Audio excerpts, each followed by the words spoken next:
লাগানোর সম্ভাবনা একদমই নাই। জিনিসগুলা very specific and very clear. আপনি যদি এটা জানেন তাহলে আপনার প্যাচ লাগানোর সম্ভাবনা 0। আর যদি না জানেন তাহলে প্যাচ লাগানোর সম্ভাবনা 100। তবে ব্রিদিং সার্কিটের টোটাল ব্যাপারটাই খুবই সহজ। ঠিক আছে, আপনি বোঝার চেষ্টা করেন এবং আশা করি আপনার ব্রিদিং সার্কিট সম্পর্কে ইনশাল্লাহ একটা ভালো আইডিয়া হয়ে যাবে আপনি যদি খুব মনোযোগ দিয়ে শুনেন, অথবা এখন এভারেজ একটা অ্যাটেনশন দিয়ে পরবর্তীতে আপনি ইয়ে করলেও হবে। ঠিক আছে, আপনি 7 দিন তো সময় পাবেন। আচ্ছা, আমরা ব্রিদিং সার্কিটটা যাই, যে ব্রিদিং সার্কিট বলতে আসলে আমরা কি বুঝি, ব্রিদিং সার্কিট কাকে বলা হয়? ব্রিদিং সার্কিট বলতে আমরা কি বুঝি? এখানে তো পার্টিসিপেন্ট, ব্রিদিং মেনটেন করার জন্য যে সার্কিট ইউজ করা হয়। এটা হচ্ছে পেশেন্ট। ঠিক আছে, ওকে, করে বলছি। সেটা হচ্ছে, ধরেন এটা হচ্ছে অ্যানেস্থেটিক মেশিন, এটা অ্যানেস্থেটিক মেশিন, এটা হচ্ছে পেশেন্ট। ঠিক আছে, ওকে। অ্যানেস্থেটিক মেশিন থেকে পেশেন্ট পর্যন্ত ফ্রেশ গ্যাস পৌঁছানোর জন্য যেই সার্কিট, সেটাই হচ্ছে ব্রিদিং সার্কিট। আমি আবার বলছি, অ্যানেস্থেটিক মেশিন থেকে পেশেন্ট পর্যন্ত ফ্রেশ গ্যাস ফ্লো পৌঁছানোর জন্য আমরা যে ইনস্ট্রুমেন্টস ইউজ করি সেটাকেই বলা হয় ব্রিদিং সার্কিট। বোঝা গেছে? আচ্ছা, এখন ব্রিদিং সার্কিটের যখন টাইপ জিজ্ঞেস করা হয়, আসলে ব্রিদিং সার্কিট কয় প্রকার, এক্ষেত্রে আমরা একটা ইয়ে করে ফেলি আর কি। এক্ষেত্রে আমরা কিছু ঝামেলা করি যে ব্রিদিং সার্কিট কয় প্রকার, আমরা কি কি ঝামেলা করি সেগুলা দেখেন। প্রথমত, এটা ব্রিদিং সার্কিট সাধারণত 4 প্রকারের হয়। 4 প্রকার, আপনারা নিশ্চয়ই জানেন। এই 4 প্রকারের মধ্যে ওপেন আছে, সেমি ওপেন আছে,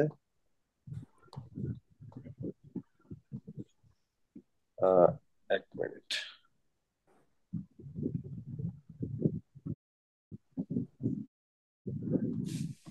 এই 4 প্রকার আছে। ঠিক আছে,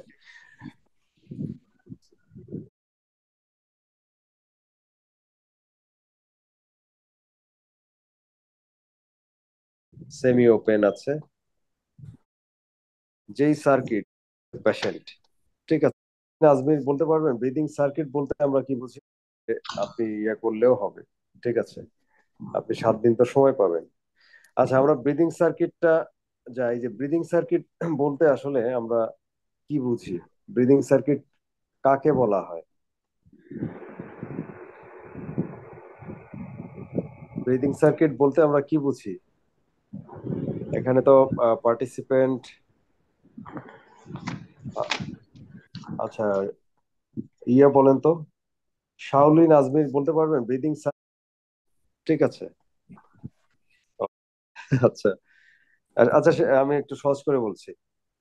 সেটা হচ্ছে, ধরেন এটা হচ্ছে অ্যানেস্থেটিক মেশিন, এটা অ্যানেস্থেটিক মেশিন, এটা হচ্ছে পেশেন্ট।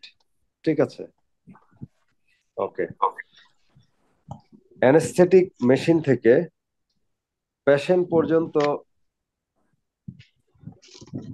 ফ্রেশ গ্যাস পৌঁছানোর জন্য যেই সার্কিট, সেটাই হচ্ছে ব্রিদিং সার্কিট। আমি আবার বলছি, অ্যানেস্থেটিক মেশিন থেকে পেশেন্ট পর্যন্ত ফ্রেশ গ্যাস ফ্লো পৌঁছানোর জন্য আমরা যে ইনস্ট্রুমেন্টস ইউজ করি সেটাকেই বলা হয় ব্রিদিং সার্কিট। বোঝা গেছে?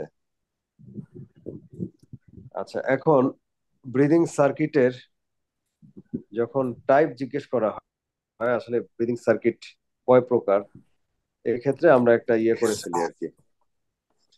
এক্ষেত্রে আমরা কিছু ঝামেলা করি যে ব্রিদিং সার্কিট কয় প্রকার, আমরা কি কি ঝামেলা করি সেগুলা দেখেন। প্রথমত, এটা ব্রিদিং সার্কিট সাধারণত 4 প্রকারের হয়। 4 প্রকার। আপনারা নিশ্চয়ই জানেন এই 4 প্রকারের মধ্যে ওপেন আছে, সেমি ওপেন আছে,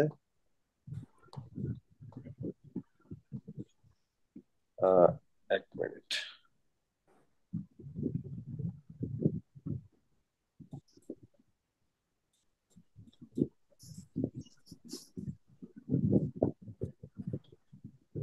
আচ্ছা, open, semi open,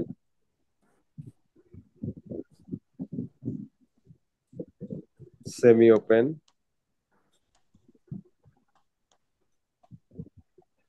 close and semi close. এই 4 প্রকার আছে। ঠিক আছে, আপনারা মানে ক্লাসের শুরুতে একটু বলেন তো, কে জানেন যে যেটা আপনার বেইন সার্কিটটা আসলে সেমি ওপেন না semi close? Semi close. Semi close. Okay. আর আর কারো কোনো দ্বিমত আছে, না সবাই আমরা শিওর যে এটা সেমি ক্লোজ বেইন সার্কিট? আমাদেরটা তো সেমি ক্লোজ। না না, এটা বেইন এভরিহোয়ার ইন দা ওয়ার্ল্ড বেইন সার্কিটের ইয়েটা একই হবে, হ্যাঁ, সেমি ওপেন অথবা সেমি ক্লোজ। ঠিক আছে। আচ্ছা, আমি তাহলে সারোয়ার আলম, আপনি একটু বলবেন যে বেইন সার্কিট সেমি ওপেন না সেমি ক্লোজ? ভাইয়া semi close. Semi close, good. ওকে,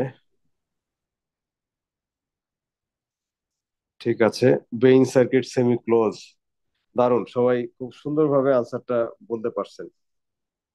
মানে আমাদের সময় পর্যন্ত এইটা আসলে সেমি ওপেন না সেমি ক্লোজ ছিল সেটা নিয়ে আমরা কনফিউজ থাকতাম।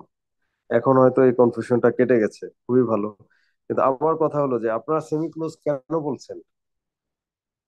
মানে কিসের ভিত্তিতে এটা আমরা সেমি ওপেন না বলে সেমি ক্লোজ বলছি?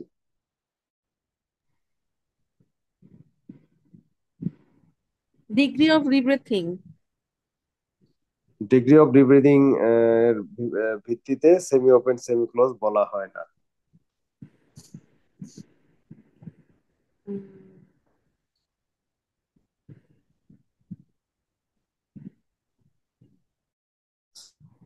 সাপ্লাইড গ্যাস, সরি, মানে টাইপ অফ গ্যাস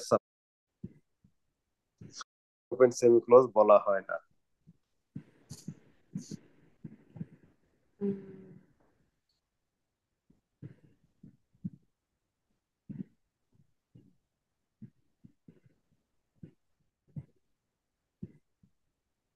কোন একটা সার্কিট ওপেন না সেমি ওপেন না সেমি ক্লোজ না ক্লোজ, বাউন্ডারি। এটা এটা ডিটারমাইন করবে অনলি সাপ্লাইড গ্যাস, সরি, মানে type of gas supply. Gas সাপ্লাইটা কোন মানে কোন টাইপের সেটা আর কি ডিটারমাইন করবে এটা ওপেন না সেমি ওপেন না সেমি ক্লোজ না ক্লোজ, বা সোর্স অফ গ্যাস। ঠিক আছে, আমরা যদি সোর্স অফ গ্যাস বলি তাহলে এটা ভালো হয়। Source of gas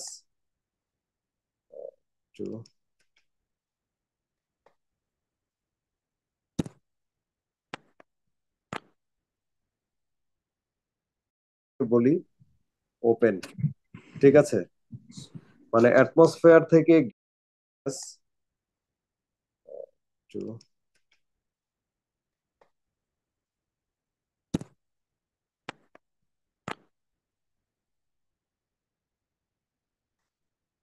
source of gas যদি অ্যাটমসফেয়ার হয়, অ্যাটমসফেয়ার,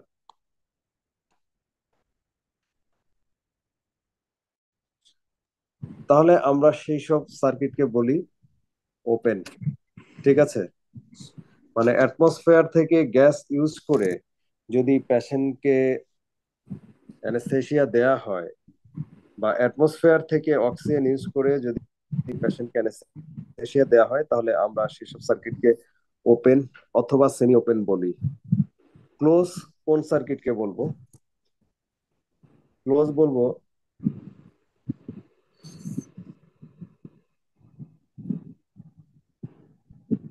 সার্কেল সিস্টেম। ক্লোজ বলবো হচ্ছে যেসব সার্কিটে আমরা সাপ্লাইড গ্যাস ইউজ করি। সাপ্লাইড গ্যাস ক্লোজ অথবা সেমি ক্লোজ। ঠিক আছে, আমি যেটা আপনাদের বলতে চাচ্ছি, নামের শেষে তাকাবেন, যদি দেখেন নামের শেষে ওপেন আছে, সেটা ওপেন অথবা সেমি ওপেন, তাহলে আপনি একটা ব্যাপারে শিওর হয়ে যাবেন, সোর্স অফ গ্যাস বা সোর্স অফ অক্সিজেন আসবে অ্যাটমসফেয়ার থেকে। আর যদি নামের শেষে ক্লোজ অথবা সেমি ক্লোজ দেখেন, তাহলে আপনি এটা শিওর হবেন যে সোর্স অফ অক্সিজেন আসবে সাপ্লাইড গ্যাস থেকে। ঠিক আছে, তাহলে আমরা দেখি যে বেইন সার্কিট যে আমরা ইউজ করি, বেইন সার্কিটটা, এই সার্কিটটা তো আমরা মূলত মেশিন থেকে ফ্রেশ গ্যাস ফ্লোটা বেইনের মাধ্যমে, বেইন সার্কিটের মাধ্যমে নেই। মেশিনে গ্যাস আছে হলো মানে আপনার সিলিন্ডার থেকেও আসতে পারে, অথবা আসতে পারে আপনার সেন্ট্রাল সাপ্লাই থেকে। দ্যাট ইজ মেশিনে যে গ্যাসটা আসছে সেটা সাপ্লাইড গ্যাস। তাহলে সাপ্লাইড গ্যাস যদি হয় সোর্স, সেই সার্কিটটাকে আমরা বলতে পারি হয় ক্লোজ আর নয় সেমি ক্লোজ। ঠিক আছে, সাপ্লাইড গ্যাস যদি সোর্স হয় সেই সার্কিটকে আমরা ওপেন বলবো না। বুঝতে পেরেছেন? তাহলে মানে বেইন সার্কিটের যে ব্যাপারটা আমরা এখন বুঝলাম যে বেইন সার্কিটটা সেমি ক্লোজ। কেন সেমি ক্লোজ? বিকজ এখান আমরা যে গ্যাসটা ইউজ করি বেইন সার্কিটে এটা supplied gas, that's why it's semi close. আচ্ছা, আমরা তাহলে ব্রিদিং সার্কিটের যে জিনিসগুলো জানবো ক্লাসিফিকেশনে, একটা হচ্ছে টাইপ, যেটা ওপেন, সেমি ওপেন, না সেমি ক্লোজ, না ক্লোজ, এটা হচ্ছে টাইপ। এবং এই টাইপটা যার উপর বেস করে করা হচ্ছে সে হচ্ছে সোর্স অফ গ্যাস, অ্যাটমসফেয়ার নাকি সাপ্লাইড গ্যাস। ঠিক আছে, আচ্ছা এবার আমরা যদি সোর্স অফ গ্যাসকে, আচ্ছা আমি ডান সাইডে লিখলে এটা কি আপনারা দেখতে পারেন? মানে এখন কি দেখতে পারছেন? এখন দেখা যায় জি আমি যা ভাই দেখতে লিখছি? দেখা যাচ্ছে? আচ্ছা ঠিক দেখা আছে, যায়। ওকে। এখন এই লিমিটেশনটা আমরা দেখবো। লিমিটেশন মানে সোর্সের লিমিটেশন।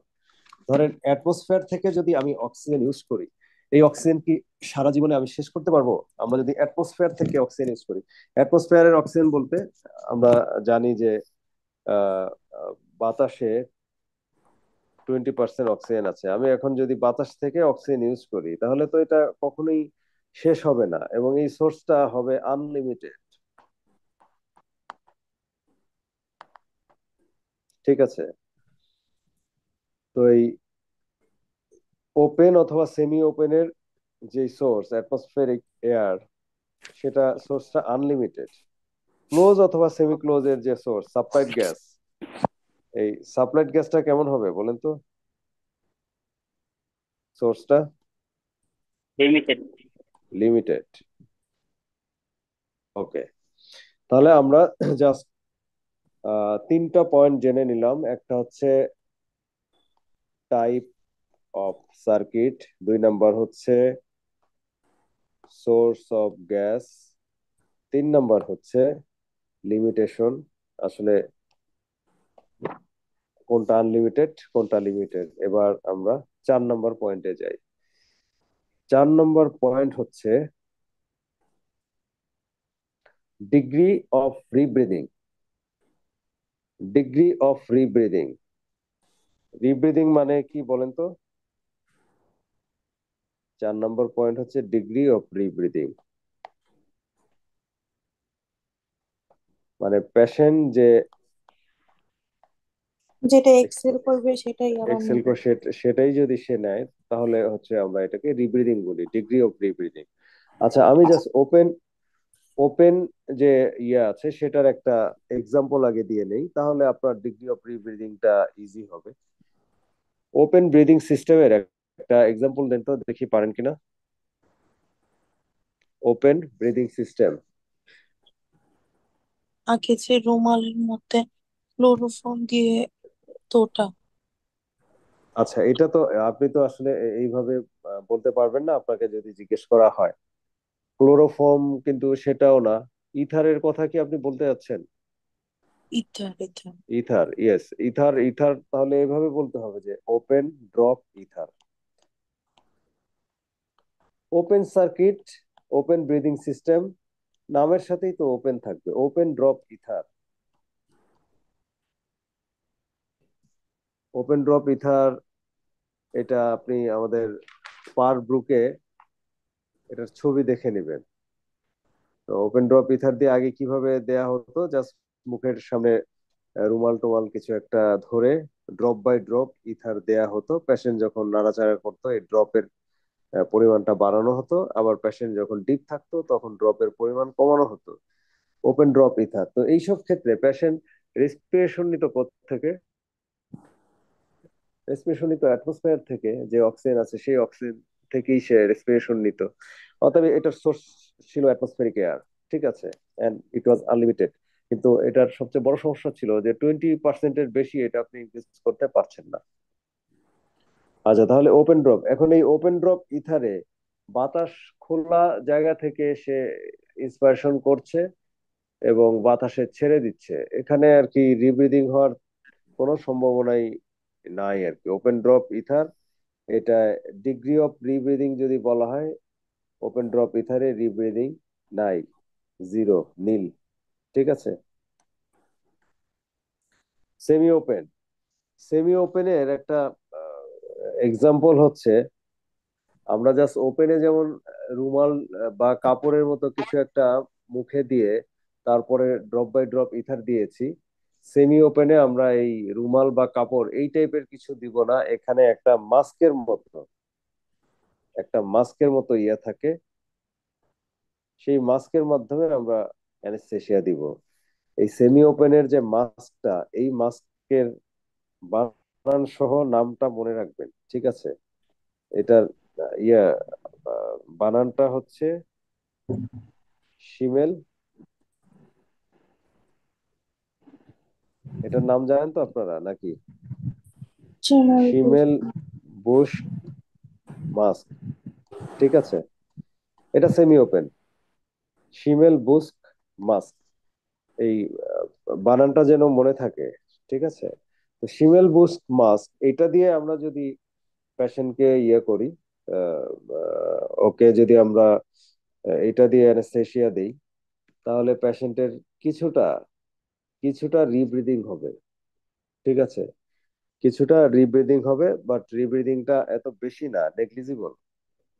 তো আমরা এখানে বলতে পারি শিমেল বুস্ক মাস্ক বা সেমি ওপেনে রিব্রিদিংটা হচ্ছে নেগলিজিবল।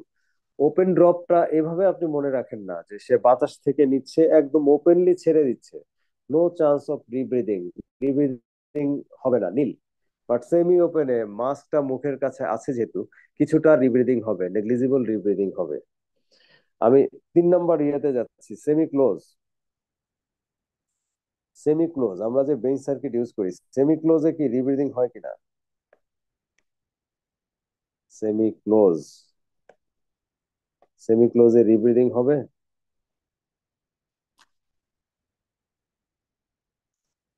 বেঞ্চ সার্কিটে রিব্রিদিং হয় কিনা?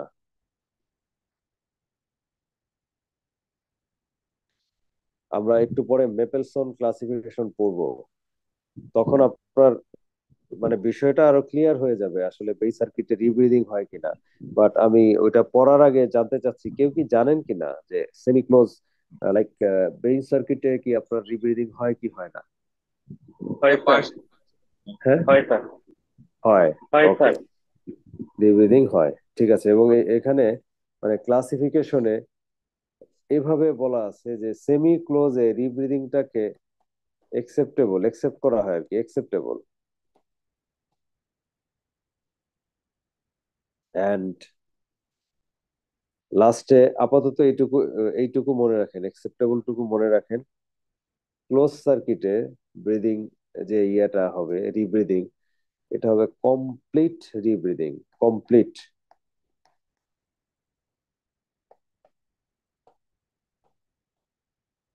কারণ পেশেন্টের যে এক্সেল গ্যাস সেটাই আবার পেশেন্ট ইনহেল করছে, অতএব কমপ্লিট রিব্রিদিং।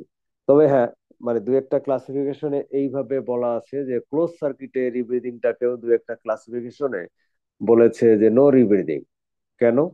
কারণ হচ্ছে ক্লোজ সার্কিটে যে এক্সেল গ্যাসে যে কার্বন ডাই অক্সাইড থাকে সেটা তো আবার ইয়ে করা হয়, মানে সেটা তো মানে সোডা লাইম দিয়ে অ্যাবজর্ব করা হয়, সোডিয়াম কার্বনেট বা ক্যালসিয়াম কার্বনেট হিসেবে ওটা ওখানে সেডিমেন্ট হয়ে যায়। কার্বন ডাইঅক্সাইড তো আর ফের পেশেন্টের মধ্যে ঢুকে না। সেই জন্য মানে বলা হয় যে কার্বন ডাইঅক্সাইড যদি না ঢুকে তাহলে এটাকে রিব্রিদিং কেন বলবো। সেই জন্য ক্লোজ সার্কিটেও অনেক সময় নো রিব্রিদিং বলা হয়, ঠিক আছে। বাট আপনি কমপ্লিট রিব্রিদিং দিলে এটা ভুল হবে না, ঠিকই হবে, ঠিক আছে। তাহলে আমরা ব্রেইন সার্কিট, কি বলে, ব্রিদিং সার্কিটের যে ক্লাসিফিকেশন পড়লাম এতক্ষণ, চারটা classification: open, semi open, close, semi close. এটার সোর্স গুলো জানলাম, atmospheric air and supplied gas. সোর্সটা লিমিটেড না আনলিমিটেড সেটাও জানলাম, এবং এক্সাম্পল গুলা জানলাম, ঠিক আছে।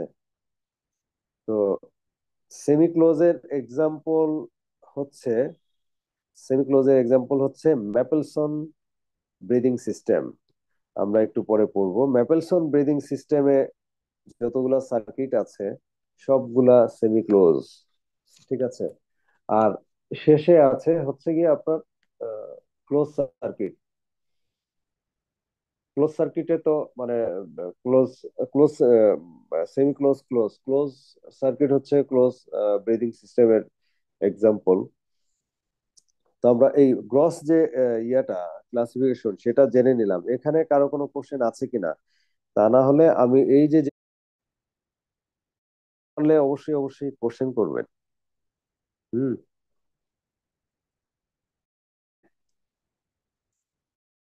সেমি ক্লোজ, সেমি ক্লোজের উপরে আলাদা যে ক্লাসিফিকেশন করা হয়েছে সেটাই চলে যাব।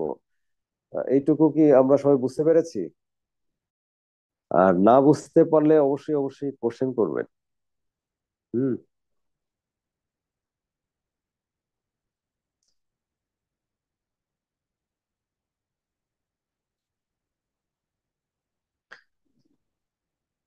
ওকে, এখানে দেখেন, Mapleson classification system of breathing system. Breathing সিস্টেমের ম্যাপেলসন ক্লাসিফিকেশন দেখি আপনারা কে কে বুঝতে পারলেন। শারমিন আক্তার এবং সিরাত, আপনারা একটু বলেন তো এই ম্যাপেলসন। তো অনেক ভালো বুঝতে পেরেছেন। তো সেমি ক্লোজে ব্রিদিং সিস্টেমের ম্যাপেলসন ক্লাস এবং ক্লোজ এর মধ্যে কোনটা? Semi closed. Semi close semi close, system. Good. Semi close. আপনারা তো Mapleson classification system of breathing system, breathing সিস্টেমের ম্যাপেলসন ক্লাসিফিকেশন দেখি আপনারা কে কে বুঝতে পারলেন।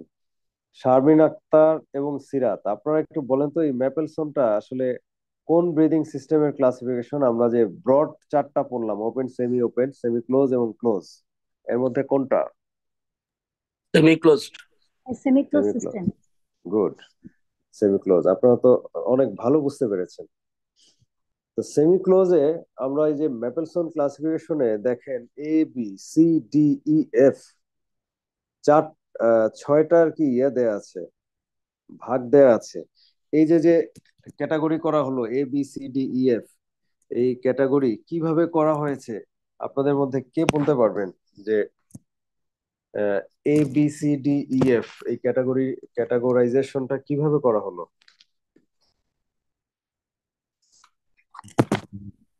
এপিএল ভার বা ফেজ বেস ফ্লোর সাথে। না না না, এটা না। এই আনসারটা সবাই কেন যেন দেয়, কিন্তু এটা না।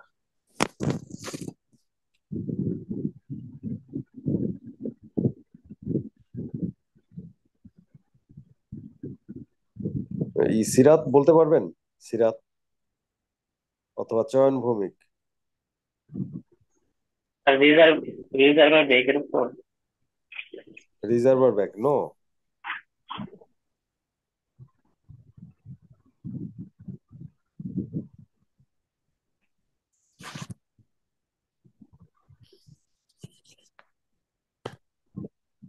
Entry of fresh gas flow basis এ কিসের কিসের?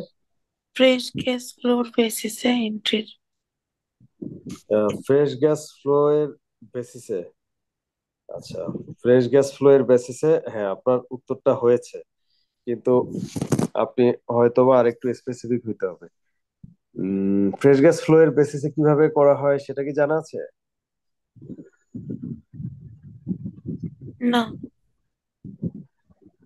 আচ্ছা আচ্ছা, আমরা খুব সহজ কিছু এক্সাম্পলে যাই। ধরেন কোন একটা রেস্টুরেন্টে গ্যাস সাপ্লাই নাই, অতএব ওরা রান্না করে হচ্ছে ইয়া গ্যাস দিয়ে, সাপ্লাইড গ্যাস দিয়ে। ঠিক আছে, তো রেস্টুরেন্টের মালিক উনি খুব মানে হিসেবি লোক, এবং উনি তিনটা কোম্পানির তিনটা সিলিন্ডার নিয়ে আসছেন।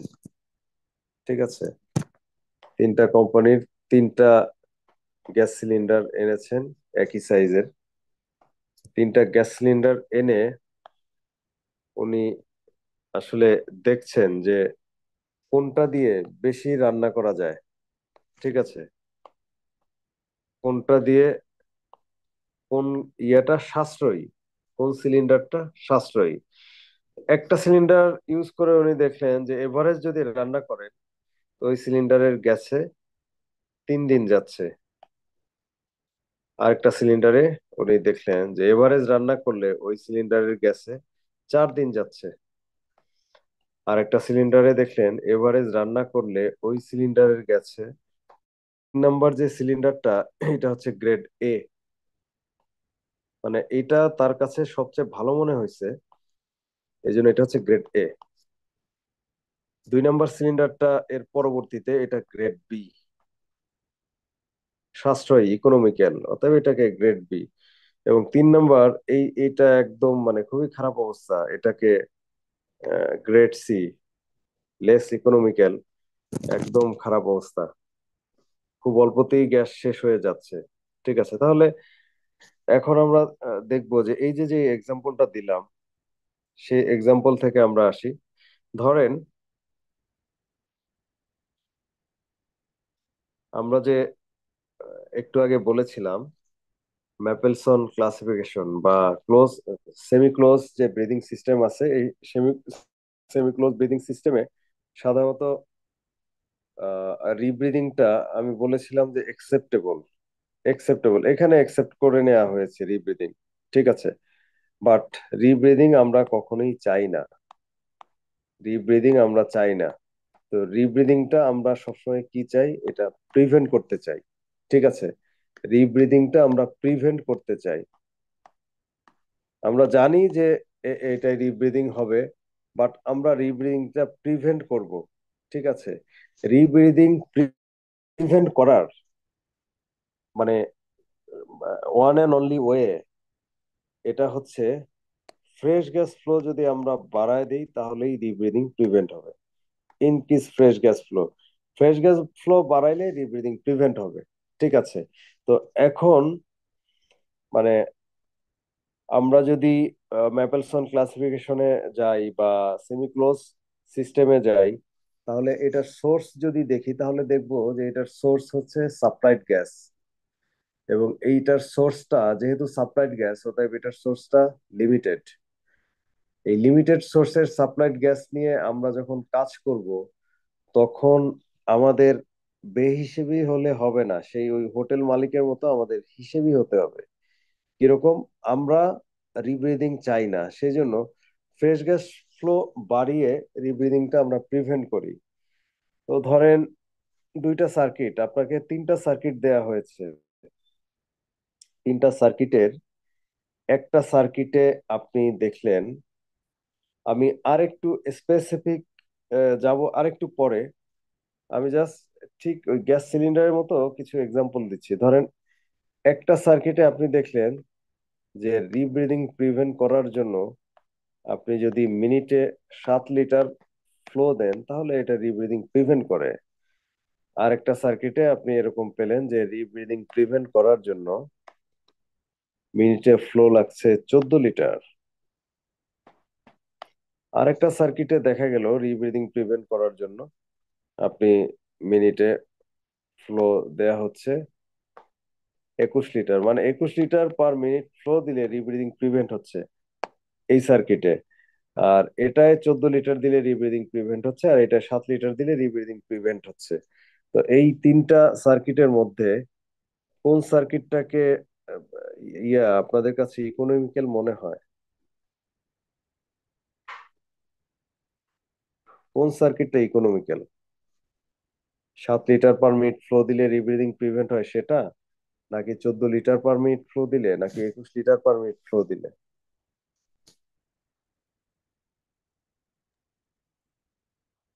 আপনারা কি বুঝতে পারছেন তো? 7 লিটার। 7 লিটার। বাকি যারা বুঝতে পেরেছেন? ভাই এটা বুঝি নাই। আচ্ছা।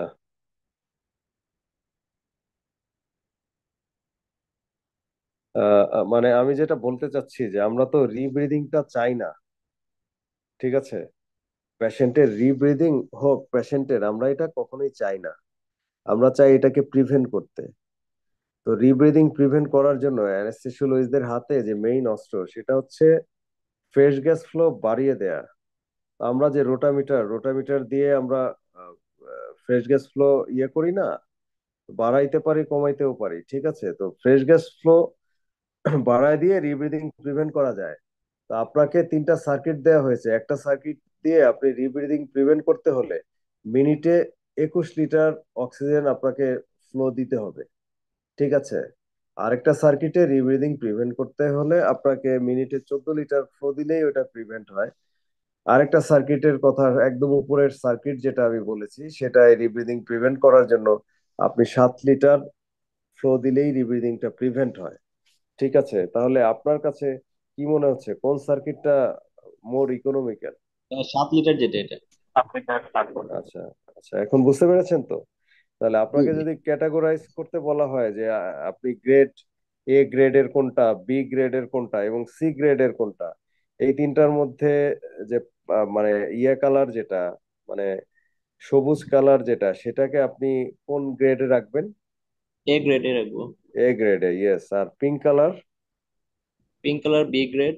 B grade. আর ইয়া ব্লু কালার যেটা, সেটা যাবে সি গ্রেডে, তাই তো? আচ্ছা, ম্যাপেলসন ক্লাসিফিকেশন মূলত এভাবেই করা হয়, ঠিক আছে? মানে এই ভিত্তিতে ইকোনমিক্যাল যে ব্যাপারটা, সেটার উপরে বেস করে করা হয়, ঠিক আছে? এখন আমি আর একটু স্পেসিফিক্যালি আপনাদের যাচ্ছি। সেটা হচ্ছে আমরা বেইন সার্কিট দিয়ে পেশেন্টকে স্পন্টেনিয়াসলি ভেন্টিলেট করতে পারি কিনা? বেইন সার্কিট দিয়ে পেশেন্ট স্পন্টেনিয়াসলি ভেন্টিলেট করছে, আমি তার মুখের সামনে মাস্কটা ধরে রাখলাম, এটা কি সম্ভব কিনা? সম্ভব। সম্ভব। সম্ভব। Control ventilation? কন্ট্রোল সম- ভেন্টিলেশন সম্ভব। সেটাও সম্ভব, ঠিক আছে? এখন কথা হচ্ছে এই যে যে রিব্রিদিং প্রিভেন্ট করা, ফ্রেশ গ্যাস ফ্লো দিয়ে রিব্রিদিং প্রিভেন্ট করা, তো আমরা যখন আপনার ভেন্টিলেট করি, স্পন্টেনিয়াসলি ভেন্টিলেট করি, তখন মূলত রেসপিরেটরি সিস্টেমের রেসপিরেটরি মেকানিক্স এর কারণে ভেন্টিলেশনটা আমরা করি। লাঙে নেগেটিভ প্রেসার জেনারেট করে বাইরে থেকে গ্যাসটা টেনে নেওয়া হয়। আর যখন কন্ট্রোল ভেন্টিলেশন করা হয় তখন পজিটিভ প্রেসার জেনারেট করে গ্যাসটা লাঙে ঢুকায় দেওয়া হয় বাইরে থেকে পজিটিভ প্রেসার জেনারেট করে। দুইটার মেকানিক্স কিন্তু ভিন্ন। একটা হচ্ছে লাঙে মোর নেগেটিভ প্রেসার জেনারেট করে গ্যাস ভিতরে আনা হয়, দ্যাট ইজ স্পন্টানিয়াস ভেন্টিলেশন। আরেকটা কন্ট্রোল ভেন্টিলেশনে হচ্ছে লাঙের বাইরে পজিটিভ প্রেসার জেনারেট করে লাঙের মধ্যে ফ্রেশ গ্যাস ঢুকায় দেওয়া হয়। তো দুইটার মেকানিক্স যেহেতু আলাদা, সেক্ষেত্রে কেউ বেইন সার্কিট দিয়ে স্পন্টেনিয়াসলি ভেন্টিলেট করছে, তার রিব্রিদিং প্রিভেন্ট করার জন্য কতটুকু গ্যাস ফ্লো লাগবে, ঠিক একই পেশেন্টকে আমরা যখন কন্ট্রোল ভেন্টিলেশনে দিব, তার রিব্রিদিং প্রিভেন্ট করার জন্য গ্যাস ফ্লো কতটুকু লাগবে, এটা কিন্তু চেঞ্জ হয়ে যাবে এবং বিপরীতমুখী হবে। বিপরীতমুখী হবে, ঠিক আছে? মানে স্পন্টেনিয়াসলি ভেন্টিলেট করা কোনো পেশেন্টের রিব্রিদিং প্রিভেন্ট করার জন্য যদি অল্প অক্সিজেন লাগে, সেই একই সার্কিট দিয়ে কন্ট্রোল ভেন্টিলেশন যদি করি আমরা, তাহলে রিব্রিদিং প্রিভেন্ট করার জন্য অনেক বেশি অক্সিজেন ফ্লো লাগবে। ঠিক আছে, দুইটা রিভার্স করে। আপনারা আমার কথা কিছু যদি ধরতে পেরে থাকেন ভালো, না পারলে জিজ্ঞেস করতে পারেন। ঠিক আছে, যে আমরা মানে যে এখানে যে ব্রিদিং সিস্টেম গুলো দেয়া আছে, এগুলা দিয়ে স্পন্টেনিয়াস ভেন্টিলেশনও করতে পারি, কন্ট্রোল ভেন্টিলেশনও করতে পারি। ঠিক আছে, স্পন্টেনিয়াস ভেন্টিলেশনে আমরা রিব্রিদিং প্রিভেন্ট করার জন্য যদি ধরেন কোনো একটা সার্কিটে 7 লিটার পার মিনিট ফ্লো লাগে, ওই সার্কিটেই দেখা যাবে কন্ট্রোল ভেন্টিলেশনে রিব্রিদিং প্রিভেন্ট করার জন্য হয়তো 21 litre per minute oxygen flow দেয়া লাগছে। ঠিক আছে, তাহলে আমি বলবো যে এই এই যে যে রিব্রিদিং প্রিভেন্ট করছে ওই সার্কিট, স্পন্টেনিয়াসলি ভেন্টিলেশনের রিব্রিদিং প্রিভেন্ট করছে মাত্র 7 লিটার পার মিনিট ফ্লো দিয়ে, তাহলে এইটা এই সার্কিটটা স্পন্টেনিয়াসলি ভেন্টিলেটেড পেশেন্টের জন্য এটা আইডিয়াল। আমি আরেকটা এক্সাম্পল দিচ্ছি। ধরেন কোন একটা সার্কিট, যেটা স্পন্টেনিয়াসলি ভেন্টিলেটেড পেশেন্টের রিব্রিদিং প্রিভেন্ট করার জন্য সেটার 21 লিটার পার মিনিট ফ্লো লাগে অক্সিজেন। ঠিক আছে, আর কন্ট্রোল ভেন্টিলেশনে যখন দিব, তখন ওই সার্কিটেরই রিব্রিদিং প্রিভেন্ট করার জন্য 7 লিটার পার মিনিট ফ্লো লাগছে। তাহলে কোন মানে বেটার হবে কোনটা? ওই সার্কিটটা কোন ভেন্টিলেশনের জন্য বেটার হবে, স্পন্টানিয়াস না কন্ট্রোল? Control control. কন্ট্রোল ভেন্টিলেশনের জন্য বেটার হবে। ঠিক আছে, এই সারোয়ার আলম বুঝতে পেরেছেন তো? জি ভাইয়া। আচ্ছা, ঠিক আছে, তাহলে আমরা এখন মানে অ্যাডভান্টেজ ডিসঅ্যাডভান্টেজ, প্রত্যেকটা ব্রিদিং সিস্টেমের অ্যাডভান্টেজ ডিসঅ্যাডভান্টেজ আমরা ইজিলি আমরা ধরতে পারবো আশা করছি। আর আপনারা যদি না বুঝেন আমাকে অবশ্যই থামিয়ে দিবেন, আমি এটা ক্লিয়ার করে তারপরে আমি আগাবো। এখানে দেখেন একদম নিচে কি লেখা আছে, নিচে লেখা আছে ম্যাপেলসন ক্লাসিফিকেশন সিস্টেম। আমরা একটু দেখি, ম্যাপেলসন ক্লাসিফিকেশন অফ ব্রিদিং সিস্টেম। ওকে, দেন আমরা চলে যাই, এখানে দেখেন ফ্রেশ গ্যাস ফ্লো। তো ফ্রেশ গ্যাস ফ্লো 0.8 to 1 বা 1.5 to 2, এই যে 0.8 to 1 ফ্রেশ গ্যাস ফ্লো, এইটা বলতে আমরা কি কি বুঝতে পারি বলেন তো? রিব্রিদিং প্রিভেন্ট করতে 0.8 থেকে 1 লিটার পার মিনিট গ্যাস লাগবে, অক্সিজেন লাগবে। এটা মানে কাছাকাছি, মানে গেস গেস করেছেন, বাট আসলে হয়নি, স্পেসিফিক্যালি হয়নি। ঠিক আছে, আমরা যখন বেইন সার্কিট দিয়ে কন্ট্রোল ভেন্টিলেশন করি, বেইন সার্কিট দিয়ে আমরা যখন কন্ট্রোল ভেন্টিলেশন করি, তখন আমরা ফ্লো কত লিটার দিই? ইউজুয়ালি ধরেন 70 কেজি ওয়েটের কোনো পেশেন্ট অ্যানেস্থেসিয়া দিচ্ছি, আমরা ফ্লো কত লিটার দিই?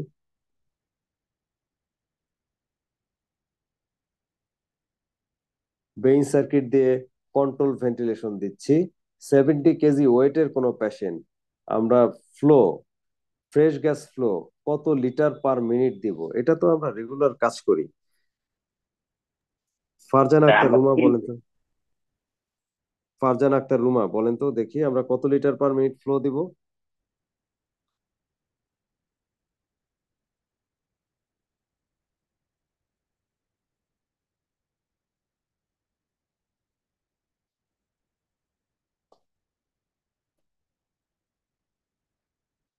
আচ্ছা, অন্য কেউ বলেন। আমি সিনারিওটা বলেছিলাম এরকম, 70 কেজি ওয়েট এবং 70 কেজি ওয়েটের কোনো পেশেন্টের কন্ট্রোল ভেন্টিলেশন করা হয়েছে বেইন সার্কিট দিয়ে, আমি মানে ফ্রেশ গ্যাস ফ্লো কত লিটার পার মিনিট দিব? 5-6 লিটার দিব। 10 লিটার পার মিনিট। কয় লিটার? 10? না মানে আসলে কি এখন আপনাদের মানে ইয়ে গ্রস কিছু চেঞ্জ হয়েছে কিনা জানি না। আমরা আমরা যখন ইয়ে করেছি আমাদের সিনিয়ররা এভাবেই ইয়ে করতেন যে 7 লিটারের মতো দিতে বলতেন। ঠিক আছে, আমরা যখন শুরু করি মানে অ্যানেস্থেশিয়া ট্রেনিং 7 লিটারের মতো দিতে বলতেন। এর 66% নাইট্রাস আর হচ্ছে আপনার বাকিটা অক্সিজেন দিতে বলতেন। ঠিক আছে, তাহলে 7 লিটারের 66% নাইট্রাস সেটা কত হতে পারে আর অক্সিজেন কত হতে পারে ওইভাবে একটা হিসাব করে আমরা দিয়ে দিতাম। ঠিক আছে, তো এই 7 লিটার 7 লিটার এইটা কেন এই 7 লিটারটা আমরা দিতাম তখন আপনি এখন বুঝতে পারবেন। ধরেন 70 কেজি ওজনের কেউ এর টাইডাল ভলিউম কত হবে? 70 কেজি ওয়েট কোনো পেশেন্টকে আমরা যখন ইয়ে করব ভেন্টিলেটর সেট আপে দেই, টাইডাল ভলিউম কত কত দিব বলেন তো? 420। পাঁচশো। আচ্ছা, আমরা ওই ml পার কেজি বডি ওয়েটটা জানা আছে না হিসাব? 5 to 8 6 to 8 six to eight. আচ্ছা, 6 to 8, 7 to 10 ml per kg. Okay, তাহলে আমরা একদম যদি লোয়ার মোস্ট যেটা ওটিতে দুইটা জিনিস খেয়াল রাখবেন, একটা হচ্ছে টাইডাল ভলিউম এবং টিউবের সাইজ। এই দুইটা টি যত ছোট হবে পেশেন্টের জন্য তত বেটার। টিউবের সাইজ এবং টাইডাল ভলিউম যত ছোট হবে পেশেন্টের জন্য তত বেটার। তো আমরা যদি ওই 70 কেজি ওজনের 7 করে ধরি, 7 7 49 490, ওকে 490 ধরলাম, ওকে 500 ধরলাম, এবং যদি তাকে আমরা 14টা দেই তাহলে কত আসে? 7 লিটার। দ্যাট ইজ, এটা আমি কি হিসেব করলাম? মিনিট ভেন্টিলেশন, তাই তো? টাইডাল ভলিউম দিয়েছি 500 আর 14টা দিয়েছি রেসপিরেটরি রেট, টোটাল হচ্ছে 7 লিটার পার মিনিট। এটা হচ্ছে মিনিট, তার minute ventilation 7 litre per minute. Okay, এই মিনিট ভেন্টিলেশনের এক গুণ যদি আমরা ফ্লো দেই সেটা কত হবে বলেন তো? কারো মিনিট ভেন্টিলেশন যদি 7 লিটার পার মিনিট হয় এবং মিনিট ভেন্টিলেশনের এক গুণ ফ্লো দিচ্ছি তাহলে কত হবে মিনিট ফ্লোটা? আমার কথা মনে হয় বুঝতে পারেন নাই। কারো মিনিট ভেন্টিলেশন হচ্ছে 7 লিটার হবে। লিটার কত হবে? 7 লিটার। সাত। Yes, 7 litre. এক গুণ 7 লিটার ইন্টু 1, 7 লিটার। ঠিক আছে, এই যে যে এখানে এখানে দেখেন এই যে 0.8 to 1, এটা যেটা করেছে এরা হচ্ছে বলেছে যে মিনিট ভেন্টিলেশনের কত গুণ ফ্লো আমরা দিব সেটাকে বলেছে এটা। ঠিক আছে, ফ্রেশ গ্যাস ফ্লো মিনিট ভেন্টিলেশনের কত গুণ দিব সেটাকে ওরা এভাবে ইন্ডিকেট করেছে, 0.8 to 1 অথবা 1.5 to 2। 1.5 to 2 আমি যদি 2 ধরি তাহলে ধরেন কারো যদি minute ventilation 7 litre per minute হয় তাহলে তার ক্ষেত্রে 2 যদি ধরি তাহলে কত হবে? কত লিটার হবে বলেন তো? 2 গুণ 14। 14, ইয়েস, 14। 14 লিটার। আর যদি 4 গুণ হতো তাহলে কত? 28 লিটার। ঠিক আছে, তো দেখেন এখানে যে ব্যাপারটা, ম্যাপেলসন এ 0.8 থেকে 1, মানে কোন 70 কেজি ওজনের কেউ যার মিনিট ভেন্টিলেশন আমরা 7 লিটার পার মিনিট দিতে চাই, তাকে যদি আমরা 7 লিটার ফ্রেশ গ্যাস ফ্লো দিই তাহলে রিব্রিদিং প্রিভেন্ট হবে ম্যাপেলসন এতে। ম্যাপেলসন বিতে আমাদের রিব্রিদিং প্রিভেন্ট করার জন্য ফ্লো দিতে হবে প্রায় 1.5 থেকে 2 গুণ। মানে আমরা যদি পরেরটায় যাই 14 লিটার করে দিতে হবে। আর ম্যাপেলসন ডিইএফ ও ক্ষেত্রে ফ্লো দিতে হবে আরো বেশি, প্রায় 28 লিটার ফ্লো দিতে হবে। ঠিক আছে, তো দেখেন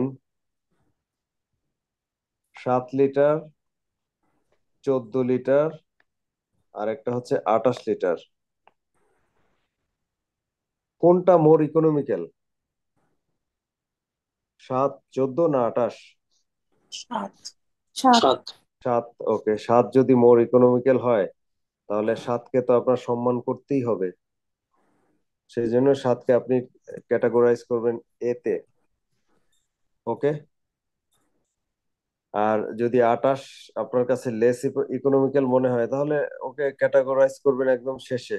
দেখেন আপনি শুরু থেকে এ বি সি এর দিকে তাকান আর ডান পাশে ওই ফ্রেশ গ্যাস ফ্লো এর দিকে তাকান। ফ্রেশ গ্যাস ফ্লো যত বাড়ছে এটা কিন্তু তত নিচে গেছে। যত লেস ইকোনমিক্যাল হয়েছে এটার ক্যাটাগরি তত পেছনে পড়ে গেছে। ঠিক আছে, এইটুকু কি বোঝা গেছে?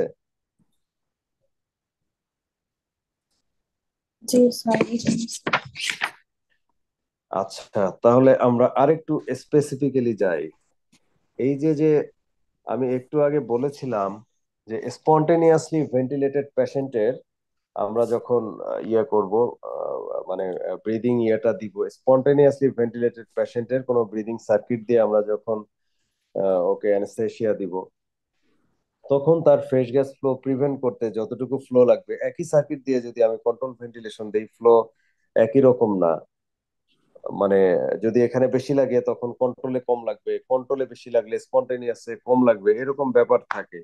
তো এখানে যে ফ্রেশ গ্যাস ফ্লো 0.8 থেকে 1 টাইমস দেন মিনিট ভেন্টিলেশন বা 1.5 থেকে 2 টাইমস মিনিট ভেন্টিলেশন, এইগুলা যে করা হয়েছে ক্যাটাগরাইজ, এটা কি স্পন্টেনিয়াসলি ভেন্টিলেটেড পেশেন্টের উপর বেস করে না কন্ট্রোল ভেন্টিলেটেড পেশেন্টের উপর বেস করে? এটা বলেন তো দেখি। এটা আসলে এই ক্যাটাগরিটা কিভাবে, কোন পেশেন্টের ভেন্টিলেশনটা কি করা হয়েছিল, স্পন্টেনিয়াস না কন্ট্রোল? কন্ট্রোল। আচ্ছা, কন্ট্রোল। আপনি একটু নিচে তাকান, নিচে তাকালে ক্লিয়ার বুঝতে পারবেন। কন্টিনিউয়াস লেখা আছে। লেখা আছে না?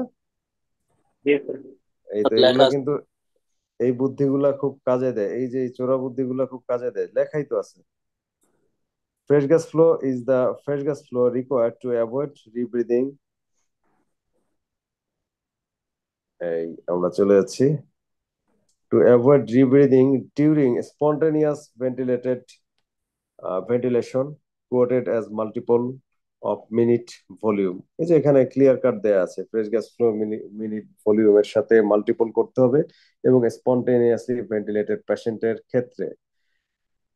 এবার আমি কিছু কিছু কোশ্চেন করব। Number 1, which breathing circuit is most appropriate in case of spontaneously ventilated patient? কোনটাকে আপনি অ্যাপ্রোপ্রিয়েট বলবেন, মোস্ট অ্যাপ্রোপ্রিয়েট কোনটা? বা ম্যাপেলসন কোনটা? ডি।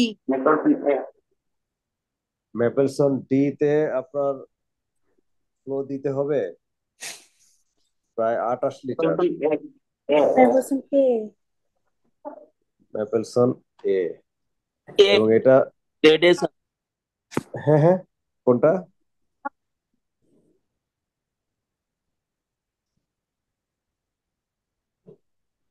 ম্যাপেলসন তখন দিছে না? এটা হচ্ছে, ম্যাপেলসন এটা হচ্ছে তখন আছে। Most economical. ঠিক আছে, মোস্ট ইকোনমিক্যাল হচ্ছে ম্যাপেলসন এ। গ্রেডিং এর সে সবার উপরে আছে এবং এই গ্রেডিংটা করা হয়েছিল স্পন্টেনিয়াসলি ভেন্টিলেটেড পেশেন্টের জন্য। ঠিক আছে, তাহলে ম্যাপেলসন এ থেকে যদি মানে কোশ্চেন আসে পরীক্ষায়, আপনি তো অবশ্যই পারবেন যে এটার অ্যাডভান্টেজ হচ্ছে স্পন্টেনিয়াসলি ভেন্টিলেটেড পেশেন্টের জন্য মোস্ট সুইটেবল। তো মুদ্রার যেমন এপিট ওপিট থাকে, ঠিক একই রকম আপনি যদি এটা দিয়ে কন্ট্রোল ভেন্টিলেশন করতে চান, ম্যাপেলসন এ দিয়ে যদি কন্ট্রোল ভেন্টিলেশন করতে চান, তখন কি হবে? ফ্রেশ গ্যাস ফ্লো কি এত কম দিলে রিব্রিদিং প্রিভেন্ট হবে? হুম। পোস্ট হয়ে যাবে। আরো অনেক বেশি দিতে হবে। আরো অনেক বেশি দিতে হবে, আরো অনেক বেশি দিতে হবে। ঠিক আছে, তাহলে আমরা ম্যাপেলসন এ কে কন্ট্রোল ভেন্টিলেশনের জন্য সুইটেবল কি বলবো? না না, না এটা স্যার। না, সুইটেবল বলবো না। আচ্ছা,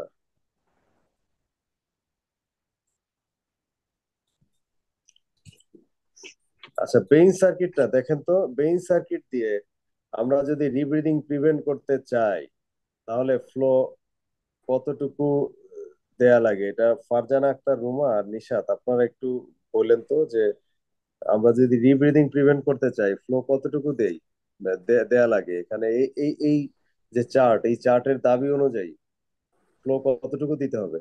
ধরেন 70 কেজি ওজনের কেউ, যার minute ventilation 7 litre per minute, how much flow should we start in order to prevent rebreathing? 14 litre per minute. 14 বা 28 অথবা 21, মানে 2 থেকে 4 গুণ, তাই তো? জি। আচ্ছা, তাহলে আমরা দিচ্ছি, মানে আমরা ফ্লো দেই কত মেইন সার্কিট দিয়ে যখন অ্যানেস্থেসিয়া দেই? 7 লিটার 6 লিটার এরকমই তো দেই, জি। তাই না? এখানে তো বলা আছে 14 লিটার, তাহলে কন্ট্রোভার্সিটা কোথায় বা আমাদের বোঝার ইয়েটা কোথায়? এখানে 2 থেকে 4। মডিফাইড। না, মডিফাইড না, মডিফাইড না, মডিফাইড অন্য হিসাব।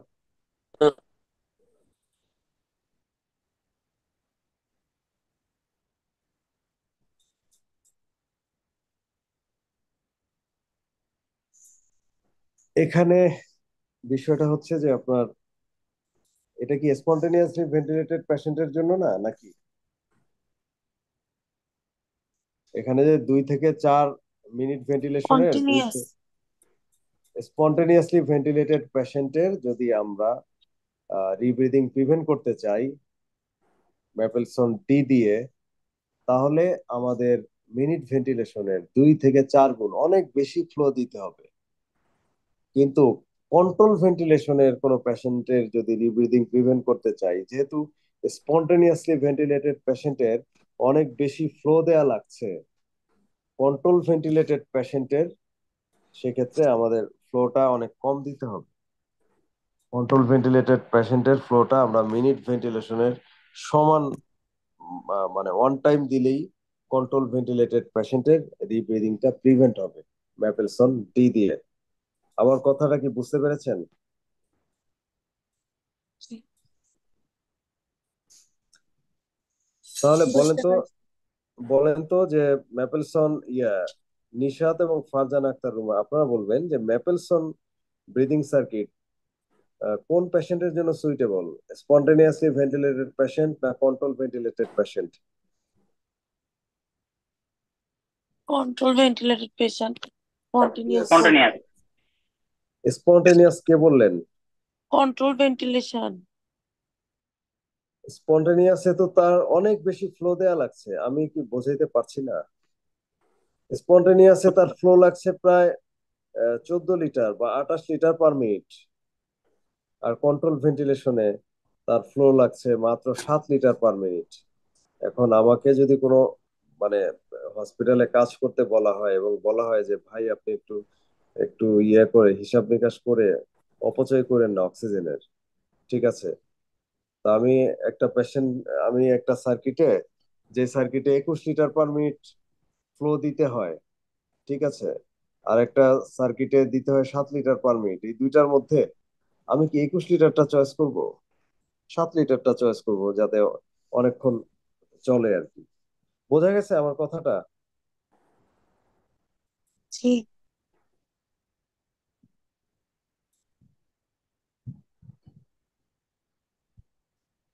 দেখেন এখানে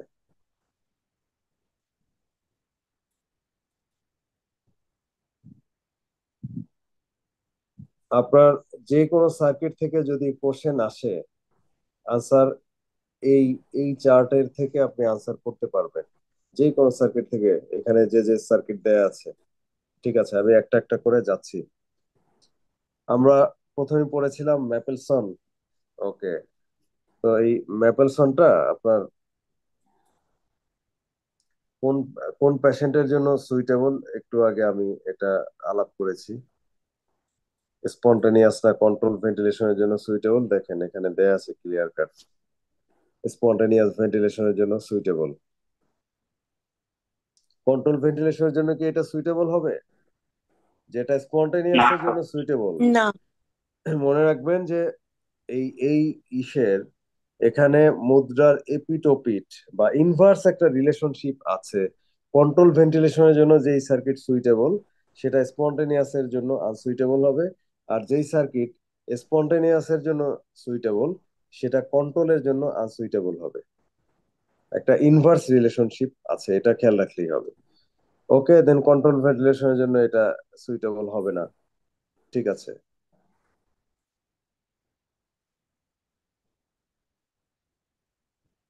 ম্যাপেলসন এর আরেকটা নাম হচ্ছে ম্যাগিলস।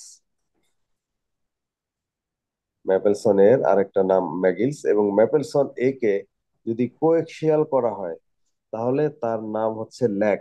আপনি এইটুকু জেনে রাখলেই হবে। ম্যাপেলসন এ কে যদি কোএক্সিয়াল করা হয় তাহলে তার নাম হচ্ছে ল্যাক। কোএক্সিয়াল সার্কিট বলতে আমরা কি বুঝি?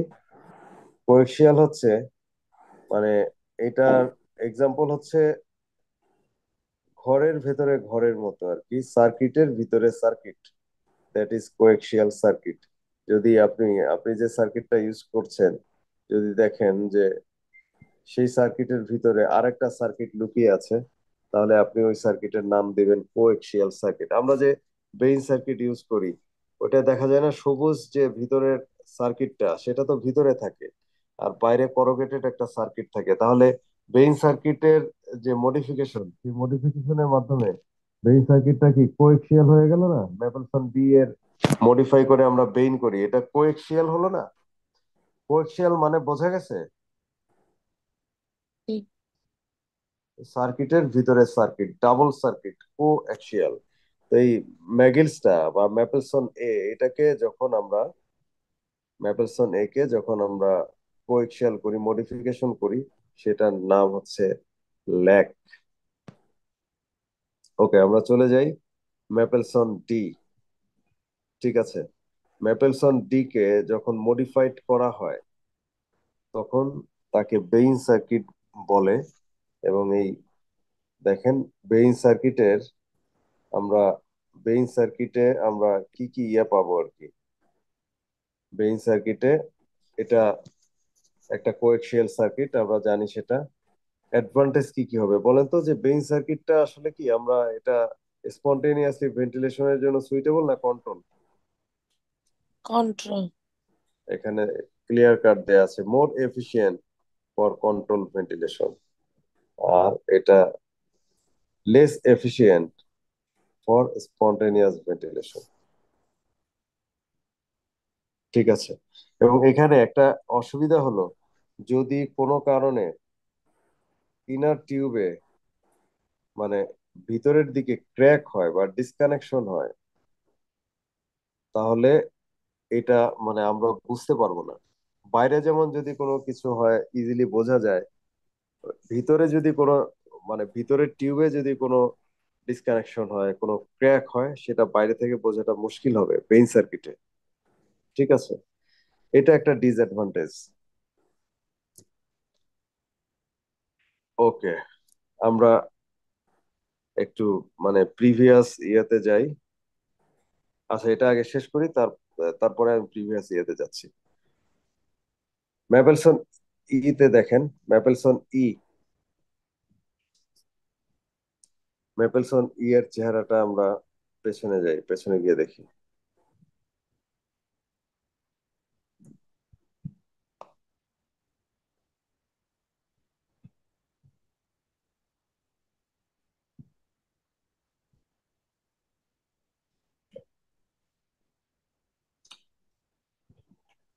ম্যাপেলসন ই এর দিকে তাকান তো, এখানে ই এর দিকে আমরা তাকাই।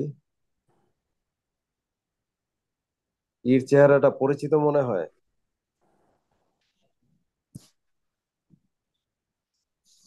বলেন তো, এটা এটা এটার আরেকটা নাম কি?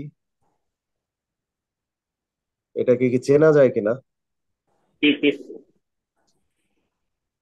টিপিস, তাই তো? আইআরসিপি। ইয়েস, আর্স টিপিস। ওকে, আপনারা বলেন তো এটা কন্ট্রোল ভেন্টিলেশনের জন্য সুইটেবল না স্পন্টেনিয়াস ভেন্টিলেশনের জন্য সুইটেবল? কন্টিনিউয়াস। Control control. আচ্ছা, কন্ট্রোল যে বললেন, একটু কন্ট্রোল করেন নিজেকে। এটা দিয়ে Spontaneous. এটা দিয়ে কি কন্ট্রোল ভেন্টিলেশন করা যায় কিনা? আপনি continuous. প্রথম কথা হলো এটা দিয়ে কন্ট্রোল ভেন্টিলেশন করা যায় না। কন্ট্রোল ভেন্টিলেশন করার জন্য যে ব্রিদিং ব্যাগ ট্যাগ, এগুলো রিজার্ভার ব্যাগ, এগুলো তো কিছুই নাই। অতএব এটা দিয়ে কন্ট্রোল ভেন্টিলেশন করা যায় না। আর স্পন্টেনিয়াস ভেন্টিলেশন করতে হলে দেখেন তো এটা কি ইকোনমিক্যাল কিনা, এটার ক্লাসিফিকেশনে না, মানে কত নন নাম্বারে আছে? হ্যাঁ, এটা economic. ইকোনমিক্যাল না, এটা বেশ নন ইকোনমিক্যাল। ঠিক আছে, 2 থেকে 4 গুণ। তো এটা সাধারণত পেডিয়াট্রিক ইউজে মানে ইয়ে করা হয়, মানে সাপোর্ট করা হয় পেশেন্টকে উইনিং করার জন্য, এটা মানে টিপিসটা সাপোর্ট করা হয়। বাট এটা মানে কন্ট্রোল ভেন্টিলেশন এটা দিয়ে করা যায় না, এবং স্পন্টেনিয়াস ভেন্টিলেশনের ক্ষেত্রেও এটা লেস ইকোনমিক্যাল। এটা স্পন্টেনিয়াস ভেন্টিলেশনের ক্ষেত্রেও লেস ইকোনমিক্যাল। আচ্ছা, আপনাদের আমি কয়েকটা জিনিস একটু ধরায় দিতে চাচ্ছি, জাস্ট এটা এই আহ, ইয়েটা শেষ করে তারপরে পেছনে আসছে। দেখেন এখানে আর্স টিপিস সম্পর্কে কি বলেছে? সুইটেবল ফর পেডিয়াট্রিক, এই কথাটা বললেন, সুইটেবল ফর পেডিয়াট্রিক। আর এখানে স্পন্টেনিয়াস ভেন্টিলেশনের কথা কিছু বলেছে কিনা? উম, না, 2 থেকে 4 গুণ বেশি ফ্লো লাগবে সেটা বলেছে। জাস্ট এখান থেকে একটু দেখে নেবেন। আমি আপনাদের এই চিত্রের কয়েকটা জিনিস সম্পর্কে একটু বলতে চাই। দেখেন এখানে আপনি যখন এই ফিগার গুলো আঁকার ট্রাই করবেন, ব্রিদিং সার্কিটের ফিগার যখন আঁকার ট্রাই করবেন, তখন খুব মানে এটা এটা কি মাথায় চাপ নিয়ে আঁকবেন না। আপনি এটা মানে এটা তো এক সময় কেউ কেউ আবিষ্কার করছে, সে আবিষ্কার করছে, আর আমার আঁকতে তো এত কষ্ট হওয়ার কথা না। বিষয়গুলো একটু বোঝার চেষ্টা করি। ব্রিদিং সার্কিটের কয়েকটা কম্পোনেন্ট আছে। ঠিক আছে, এই কম্পোনেন্টের মধ্যে আপনার দেখেন কি কি আছে। এপিএল ভালভ, রিজার্ভর ব্যাগ, ঠিক আছে, আর একটা কম্পোনেন্ট ফ্রেশ গ্যাস ফ্লো। এই 3টা জিনিস আমাদের মাথায় রাখতে হবে, যে কোন সার্কিটের কোথায় এপিএল ভালভ থাকে, কোথায় রিজার্ভর ব্যাগ থাকে, এবং ফ্রেশ গ্যাস ফ্লো কোথায় ইয়ে করা হয়। এখানে দেখেন মানে একটা হচ্ছে এই ব্রিদিং সার্কিটের ডান পাশে, এই এই দিকে আপনি মনে রাখবেন, এই দিক হচ্ছে পেশেন্টের দিক, পেশেন্ট এন্ড। আর এর বাঁ পাশের যে ইয়েটা, এই দিকে, এই দিকে হচ্ছে অ্যানেস্থেটিক মেশিনের এন্ড। ঠিক আছে, এই 2টা জিনিস আগে আমরা বুঝি। একটা হচ্ছে পেশেন্ট এন্ড, একটা হচ্ছে মেশিন এন্ড। ঠিক আছে, তো পেশেন্ট এন্ডে এপিএল ভালভ থাকলে ভালো, না মেশিন এন্ডে এপিএল ভালভ থাকলে ভালো, রিজার্ভার ব্যাগ কোথায় থাকলে ভালো, ফ্রেশ গ্যাস ফ্লো কোথায় দিলে ভালো হয়, ঠিক আছে, সেই ব্যাপারগুলো আমরা একটু মাথায় নিয়ে আসলে এই সার্কিট গুলার কোথায় কি কি আছে বা ফিগারটা কিভাবে দিব সেটা আমরা মাথায় রাখবো। প্রথমত এপিএল ভালভ, এটা এপিএল ভালভ মানে রিজার্ভার ব্যাগের প্রেসার অ্যাডজাস্ট করা, ঠিক আছে, পেশেন্টকে স্মুথলি ভেন্টিলেট করা, এই কাজগুলা অ্যানেস্থেসিওলজিস্টের কাজ। এই কাজগুলা পেশেন্টের কাজ না। ঠিক আছে, অতএব এপিএল ভালভটা এটা মেশিন এন্ডে মানে অ্যানেস্থেসিওলজিস্টদের কাছে থাকলে সেটা কনভেনিয়েন্ট, পেশেন্টের কাছে থাকলে এটা কনভেনিয়েন্ট না। ঠিক আছে, আমার কথাটা কি বুঝতে পেরেছেন যে কোথায় কোনটা থাকা উচিত? যেমন এপিএল ভালভ আপনি যেমন ধরেন যে আমাদের বেইন সার্কিটের যে এপিএল ভালভটা, এটা তো কোন এন্ডে থাকে, পেশেন্টের দিকে থাকে নাকি আমাদের দিকে থাকে?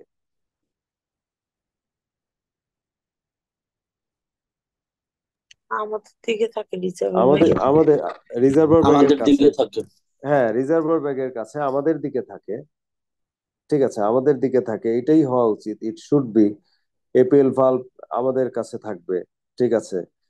কারণ পেশেন্ট তো অ্যানেস্থেটাইজ থাকবে, পেশেন্ট তো অ্যানেস্থেটাইজ থাকা অবস্থায় সে এপিএল ভালভ অ্যাডজাস্ট করতে পারবে না, বা আমার যেহেতু অ্যাডজাস্ট করতে হবে, ওটা যদি পেশেন্টের কাছেই থাকে, বারে বারে গিয়ে আমার এপিএল ভালভ অ্যাডজাস্ট করা এটা একটা খুবই মানে টাফ জব। তো এপিএল ভালভ আমার আমার কাছে মানে অ্যানেস্থেসিওলজিস্টের কাছে, অ্যানেস্থেসিওলজিস্ট এর যে এন্ডটা, সেই এন্ডটাকেই বলা হয় মেশিন এন্ড, ঠিক আছে, এখানে থাকা উচিত। কিন্তু মানে এটা হচ্ছে কি বলবো, একটা ইন্টারেস্টিং যে ব্যাপার সেটা হচ্ছে যিনি এটা আবিষ্কার করেছিলেন তিনি হয়তো তাড়াহুড়া করে বা যে কোনো কারণে হোক একটা বড় মিস্টেক হয়ে গিয়েছিল, যে এপিএল ভালভটা দেখেন, আমরা যদি ম্যাপেলসন এ তে যাই, ম্যাপেলসন এ তে, দিস ইজ ম্যাপেলসনে, এপিএল ভালভটা থাকছে হচ্ছে কোন এন্ডে দেখেন, প্যাশেন্ট এন্ড না machine and? Patient Patient patient end. And, patient and. That was a great mistake, ঠিক আছে। যে আমরা এটা ইয়াতে চাই, আহ, মানে মেশিন এন্ডে হলে ভালো হয়। তবে হ্যাঁ, এই পেশেন্ট এন্ডে থাকার জন্য স্পন্টেনিয়াসলি ভেন্টিলেটেড পেশেন্টের, মানে এই ভুলটা করার জন্য স্পন্টেনিয়াসলি ভেন্টিলেটেড পেশেন্টের জন্য এটা বেশ সুইটেবল ছিল, এই এই ব্রিদিং সার্কিটটা। যাই হোক, আমরা ওইদিকে না যাই, আমরা আমাদের ইয়েতেই থাকি। এপিএল ভালভ পেশেন্ট এন্ডে যাবে, আর রিজার্ভার ব্যাগ এটা তো আমার কাছে থাকা জরুরি, এবং এখানে আছেও তাই। আচ্ছা, fresh gas flow, fresh gas ফ্লোটা পেশেন্টের কাছে পৌঁছানো দরকার। এটা কি আমার দিকে যদি ফ্রেশ গ্যাস ফ্লো ইয়া হয় আমার দিক থেকে, তাহলে বেটার না পেশেন্টের দিকে যদি ফ্রেশ গ্যাস ফ্লো পেশেন্টের দিক থেকে বের হয় সেটা better? Which one will be পেশেন্টের বেটার? পেশেন্ট এন্ডে। পেশেন্টের কিন্তু কিন্তু এখানে দেখেন, এই যে যে ম্যাপেলসন সাহেব উনি কিন্তু আরো একটা ভুল করে ফেললেন, যে ফ্রেশ গ্যাস ফ্লোটা দেয়া হলো কোত্থেকে,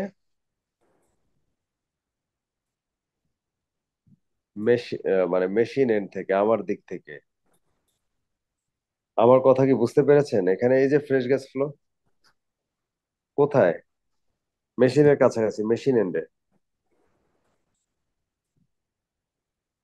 তাহলে ম্যাপেলসন ক্লাসিফিকেশনের এ তে দুইটা ভুল হয়েছিল। একটা হচ্ছে এপিএল ভালভ উনি দিয়েছিলেন পেশেন্টের কাছে, ফ্রেশ গ্যাস ফ্লো দিয়েছিলেন আমার কাছে, যেটা আমি চাই না সেটা আমাকে দিয়েছে, আর যেটা পেশেন্ট চায় না সেটা পেশেন্টকে দিয়েছে। এবং মাঝামাঝি একটা জিনিস রেখে দিয়েছিলেন, রিজার্ভার ব্যাগ, রিজার্ভার ব্যাগটা আমার কাছেই দিয়েছিলেন, ঠিক আছে। তো আপনি যখন ম্যাপেলসন এ ফিগারটা আঁকবেন, পেইন্স, সরি, ব্রিদিং সিস্টেম ম্যাপেলসন এ, তখন যদি আপনি মেশিন এন্ড এবং পেশেন্ট এন্ডটা ভুল করেন, এবং আপনি যদি একদম এক্সাক্ট ভালো নাম্বার আশা করেন, তাহলে দেখেন এটা কিন্তু একটা খারাপ কাজ হবে। কারণ আসলে আপনি তো ঠিকঠাক মতো দেন নাই। তবে আশা করি এখন আপনার ভুল হবে না। বোঝা গেছে? দেন আমি ইয়েতে যাই, ম্যাপেলসন বি তে যাই, ম্যাপেলসন বি। ম্যাপেলসন বি এ আহ, আচ্ছা, রিজওয়ানা আক্তার এবং সারোয়ার আলম, আপনারা কি একটু বলতে পারবেন যে ম্যাপেলসন বি তে কি কোনো মিস্টেক কারেকশন হলো কিনা? ম্যাপেলসন বি তে কোনো মিস্টেক কারেকশন হলো কিনা? APL valve, fresh gas flow এবং রিজার্ভার ব্যাগ দেখে আপনারা কাইন্ডলি একটু বলবেন। ফ্রেশ গ্যাস ফ্লো পেশেন্ট ইন্ডে চলে গেছে। দারুণ, তার মানে এটা কারেকশন হয়েছে, তাই তো? হ্যাঁ, কারেক্ট কারেক্ট। কারেকশন হয়েছে, ওকে, আলহামদুলিল্লাহ, কারেকশন হয়ে গেছে। এবং আপনি দেখেন ফ্রেশ গ্যাস ফ্লো, আমরা যদি নিচের দিকে যাই, ম্যাপেলসন বি, ম্যাপেলসন সি, ম্যাপেলসন ডি, ম্যাপেলসন ই, ম্যাপেলসন এফ, আপনি কি কোথাও ফ্রেশ গ্যাস ফ্লো মেশিন এন্ডে পাচ্ছেন? আর কোথাও? আমি যদি ইন্ডিকেটরটা দেই তাহলে বোধহয় আপনাদের জন্য আর একটু সুবিধা হবে। ওকে, আমি ইন্ডিকেট করছি। দেখেন তো, বি তে, সি তে, ডি তে, ইতে, এফ এ। কোথাও কি ফ্রেশ গ্যাস ফ্লো মেশিন এন্ডে আছে? না স্যার। না, পেশেন্ট এন্ড। প্যাশেন্ট এন্ড, ওকে, একবারই ভুল করেছিলেন উনি, পরবর্তীতে কারেক্টেড হয়ে গেল।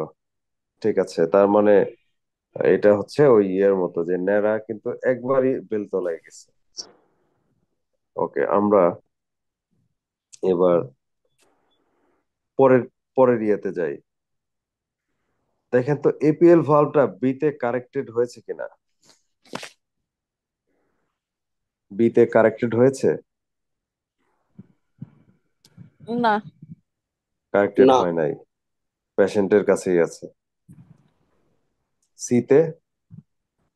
সেটাও তো না। সিতেও কারেক্টেড হলো না। ঠিক আছে, তাহলে আমরা এই যে এইটা আমি যেভাবে মনে রাখি সেটা আপনাদের বলছি। এটার নাম হচ্ছে এপিএল, এপিএল। এবং এই এপিএল ভালভের যে ভুলটা সেটা এটা তিনবার হয়, A P L, 3 times APL ভালভের ভুলটা হবে, 3 টাইমস। ঠিক আছে, বা আপনি যদি এভাবে মনে রাখেন, এপিএল, এ বি সি, ম্যাপেলসন এ, ম্যাপেলসন বি, ম্যাপেলসন সি, সবগুলাতেই পেশেন্ট এন্ডে সবগুলাতেই ভুল হবে, এপিএল 3 টাইমস ভুল করবে। ঠিক আছে, সবগুলাতেই পেশেন্ট এন্ডে এপিএল ভালভ থাকবে, পরবর্তীতে এটা কারেক্টেড হবে। ঠিক আছে,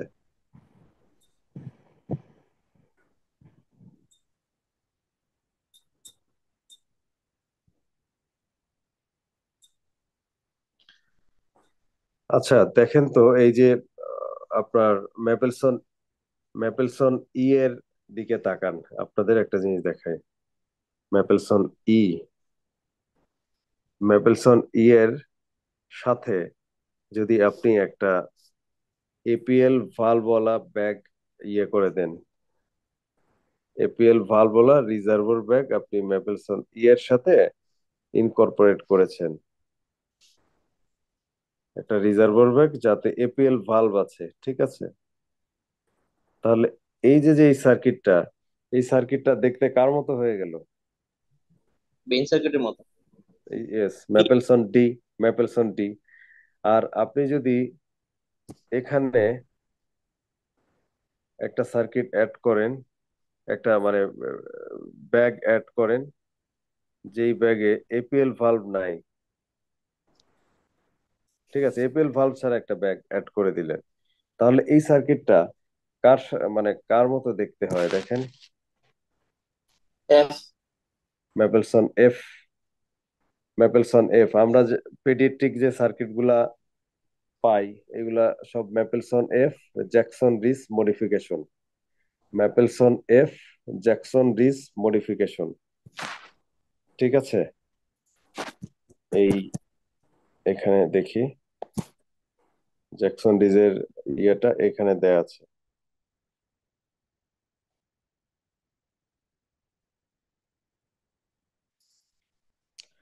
Jackson Rees modification of Ayre's T piece, মানে আয়ার স্টিপিস কে আমরা মডিফাই করতে পারি। জ্যাকসন রিজ মডিফিকেশন কিভাবে? Open ended reservoir modification of bag in expiratory limb. টিপিসের এক্সপাইরেটরি লিম্বে যদি একটা open ended reservoir bag add করা হয়, সেটাকেই জ্যাকসন রিজ মডিফিকেশন বলা হয়।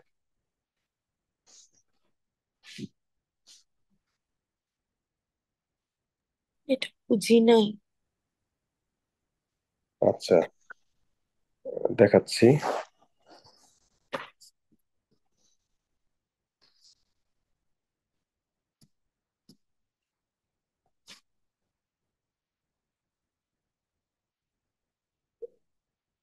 আপনি টিপিসের দিকে তাকান, টিপিসের যে এই যে লিম্বটাকে বলা হয় এক্সপাইরেটরি লিম্ব। ঠিক আছে, এক্সপাইরেটরি লিম্বের সাথে যদি একটা রিজার্ভর ব্যাগ লাগানো হয়, ঠিক আছে, এই রিজার্ভর ব্যাগে কোনো এপিএল ভালভ থাকবে না, ওপেন এন্ডেড একটা রিজার্ভর ব্যাগ। তাহলে তাহলে এটাকে বলা হয় ম্যাপেলসন এফ। ঠিক আছে, এটাই ওরা বলেছে, ম্যাপেলসন এফটাকে জ্যাকসন রিজ মডিফিকেশন বলা হয় আরটিপিস এর। বুঝতে পেরেছেন কি, টিপিসটাকে আমরা একটু ক্লিয়ার মডিফাই হয়নি। করলাম না? জিপিসি মডিফাই করছি। টিপিসে যে এক্সপায়াটরি লিম্ব ছিল, ওই লিম্বে এই যে আপনি যদি এখন নিচে তাকান, এই যে এই লিম্বের সাথে আমরা এটাকে অ্যাড করেছি না, ওই এক্সপায়াটরি লিম্বের সাথে এটাকে অ্যাড করেছি একটা ব্যাগ। এবং এই ব্যাগে আপনি কি এপিএল ভালভ দেখছেন কোথাও? না, এপিএল ভালভ আছে? না। নাই। অতএব এই এক্সপায়াটরি লিম্বে যদি আমরা এপিএল ভালভ ছাড়া কোনো ব্যাগ অ্যাড করি, সেটাকেই বলা হয় জ্যাকসন রিজ মডিফিকেশন। ঠিক আছে? জি। এই কথাটা এখানে বলেছে, আমি এখানে দেখেন, Jackson Rees modification of Ayre's T piece. Clear? Jackson Rees modification of Ayre's টিপিস।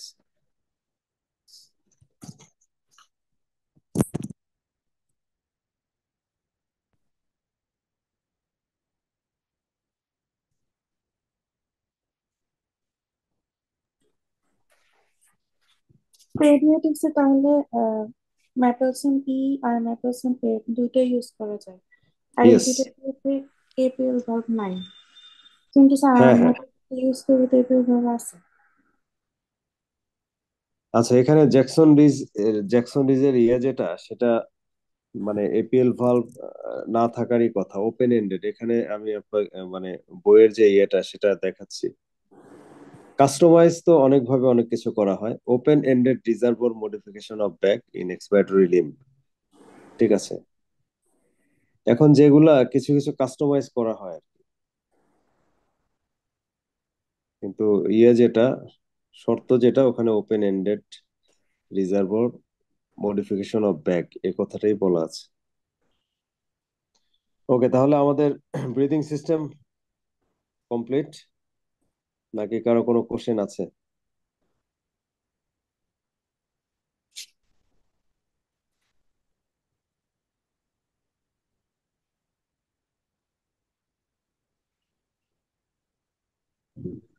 হ্যাঁ ভাইয়া, একটা কোশ্চেন ছিল। জি, বলেন। ভাইয়া, ওই যে ম্যাপেলসন ডি তে বেঞ্চ সার্কিট যেটা, এখানে কন্ট্রোল ভেন্টিলেশনে আপনার ফ্রি গ্যাস ফ্লো কম লাগার মানে কারণটা কি? মানে এটা কি মানে বেঞ্চ সার্কিটের মডেলের জন্য নাকি অন্য কোনো কারণ? আসলে আমি কিন্তু বলেছি, এখানে ভেন্টিলেশন হলো দুই টাইপের, স্পন্টানিয়াস এবং কন্ট্রোল। এবং এখানে যে কোনো সার্কিটের যেহেতু স্পন্টেনিয়াস ভেন্টিলেশনের মেকানিক্সটা একরকম এবং কন্ট্রোল ভেন্টিলেশনের মেকানিক্সটা আরেক রকম। স্পন্টেনিয়াস ভেন্টিলেশনের মেকানিক্স হচ্ছে লাংয়ে মোর নেগেটিভ প্রেসার জেনারেট করে এয়ার এন্ট্রি করা, আর কন্ট্রোল ভেন্টিলেশনের মেকানিক্স হচ্ছে বাইরে থেকে পজিটিভ প্রেসার জেনারেট করে এয়ার এন্ট্রি করা।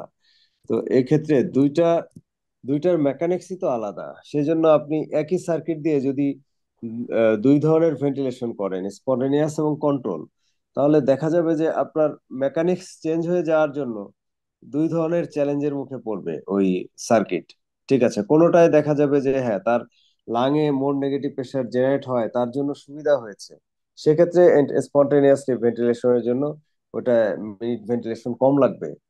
আর দেখা যাবে যে আপনার আহ, বাইরে পজিটিভ প্রেসার জেনারেট করার জন্য তার ভেন্টিলেশনের সুবিধা হয়েছে বা কম লাগছে, সেক্ষেত্রে কন্ট্রোল ভেন্টিলেশনের জন্য ওইটা ফিট হবে। জেনারেল রুলস হলো, স্পন্টেনিয়াসলি ভেন্টিলেশনের জন্য যেই সার্কিট ফিট, সেটা কন্ট্রোল ভেন্টিলেশনের জন্য unfit. There is an inverse relationship of fitness. যদি স্পন্টেনিয়াসলি ভেন্টিলেশনের জন্য ফিট হয়, কন্ট্রোলের জন্য আনফিট। দেখেন আপনি, ম্যাপেলসন ডি যেটা, সেটা তো ইয়ের জন্য আনফিট, স্পন্টেনিয়াসলি ভেন্টিলেশনের জন্য আনফিট। খেয়াল করেছেন? 2 থেকে 4 গুণ বেশি ফ্লো দেয়া লাগছে। তাহলে এটা কন্ট্রোল ভেন্টিলেশনের জন্য ফিট হবে। ঠিক আছে? আচ্ছা, ঠিক আছে। আবার এই দেখেন, ম্যাপেলসন স্পন্টেনিয়াসলি এটা স্পন্টেনিয়াসলি ভেন্টিলেশনের জন্য অনেক ফিট। তার মানে আপনি যদি কন্ট্রোল ভেন্টিলেশন করেন একে দিয়ে, তাহলে আনফিট হবে। ঠিক আছে ভাই, থ্যাংক ইউ। হ্যাঁ, ওয়েলকাম। ভাই একটা কোশ্চেন করা হয় না যে আমরা কোন সার্কিটটাকে রিজার্ভার ব্যাগ চেঞ্জ করার মাধ্যমে কোনটা যেন বানাইতে পারি, ডি কে বি বানাতে পারি না জানি কি একটা কোশ্চেন।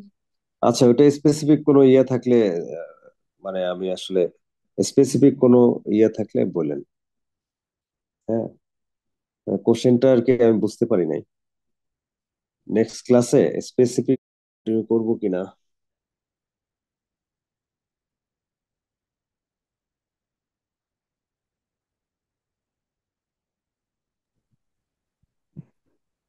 ওকে, গ্যাস লটা আমরা একটু পড়ি। হ্যাঁ,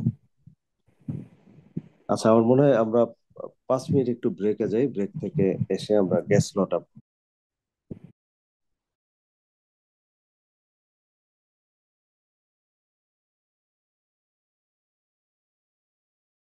এবং ভলিউম পি